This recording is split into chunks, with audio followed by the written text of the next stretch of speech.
उत्तर प्रदेश के बाहुबली नेता आजम खान जेल से बाहर आ गए हैं। आजम खान पर एक नहीं, दो नहीं बल्कि 104 मुकदमे दर्ज हैं। लेकिन फिर भी इन सारे केसों से बरी होकर आजम खान आज जेल की सलाखों से बाहर आ गए हैं। जमीन हड़पने से लेकर बकरी चोरी तक आजम खान पर 100 से भी ज्यादा मुकदमे दर्ज हैं, जिन्हें लेकर वो पिछले 23 महीनों से सलाखों में रहे हैं।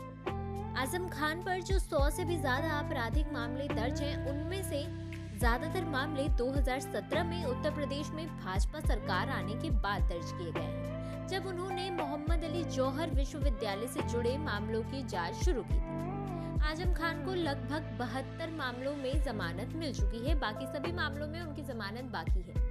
लेकिन एक सवाल होगा जो आपके भी मन में कौन रहा होगा कि अगर एक आम आदमी कोई चोरी भी करता है या कोई छोटा सा जुर्म भी करता है तो भी उसे जमानत मिलने में कितने समय लग जाते हैं। वहीं आजम खान पर जो 104 मुकदमे दर्ज हैं, उनमें से 72 मामलों में उन्हें जमानत मिल गई। आखिर ये मामले कौन से हैं? आइए इस पर चर्चा करते हैं। सबसे पहला जो मामला है वो जौहर विश्वविद्यालय का मामला है। आजम खान पर आरोप है कि उन्होंने रामपुर में मोहम्मद अली जौहर विश्वविद्यालय के लिए जमीन खरीदते समय जबरन किसानों की जमीनें हड़पी थी।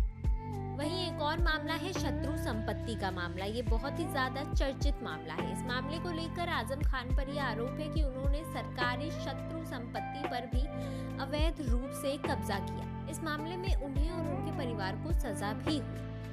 आजम खान पर एक और आरोप है कि उन्होंने रामपुर में गरीबों के लिए बने आसरा आवास के लिए जमीन पर अवैध कब्जा किया और लोगों के मकान जबरन तोड़। इस मामले में भी उन पर कई मुकदमे दर्ज हैं।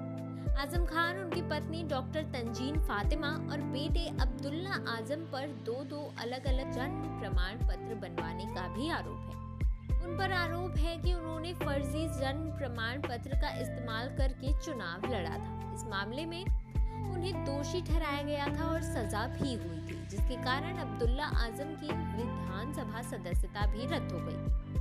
आजम खान अपने बयानों के चलते अक्सर ही विवादों में रहे हैं। उन पर कई बार भड़काऊ भाषण देने और चुनाव के दौरान आदर्श आचार संहिता का उल्लंघन करने का भी आरोप है। 2019 में आजम खान पर पीएम मोदी और सीएम योगी के खिलाफ नफरती भाषण देने का आरोप लगा था। 2022 में रामपुर की एक स्पेशल अदालत ने हेट स्पीच के मामले में उन्हें दोषी पाया था और उनकी विधानसभा की सदस्यता भी इस मामले के कारण चली गई। आजम खान पर क्वालिटी बार की जमीन पर अवैध कब्जा करने का भी आरोप है। इस मामले में उन्हें हाल ही में इलाहाबाद हाईकोर्ट से जमानत मिली है।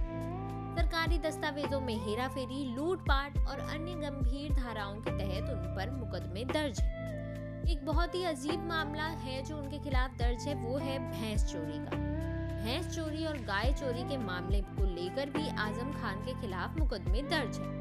वहीं कई सरकारी दस्तावेजों में हेराफेरी करने और लूटपाट करने जैसे आरोप भी उन पर लगे हैं। 2019 में उन्होंने प्रधानमंत्री मोदी और उत्तर प्रदेश के मुख्यमंत्री योगी आदित्यनाथ के खिलाफ बहुत ही नफरती भाषण दिया था, जिसके कारण उनकी विधानसभा की सदस्यता भी चली गई थी और उसके कुछ समय बाद उनके बेटे अब्दुल्ला आजम की भी सदस्यता चली गई थी। कहा जाता है कि 2019 के इस भाषण के बाद से ही आजम खान का बहुत ही बुरा वक्त शुरू हो गया था और ये वक्त इतना बुरा था कि भले वो समाजवादी पार्टी के थे, लेकिन जब उन पर केस हुआ उसके बाद समाजवादी पार्टी ने भी कहीं ना कहीं उनसे किनारा कर लिया और इसका बदला आजम खान अब लेते हुए नजर आ रहे हैं। जेल से बाहर आते ही जब आजम खान से पूछा गया कि वो किस पार्टी की ओर जाएंगे तो उन्होंने इस पर जवाब देने से साफ इनकार कर दिया।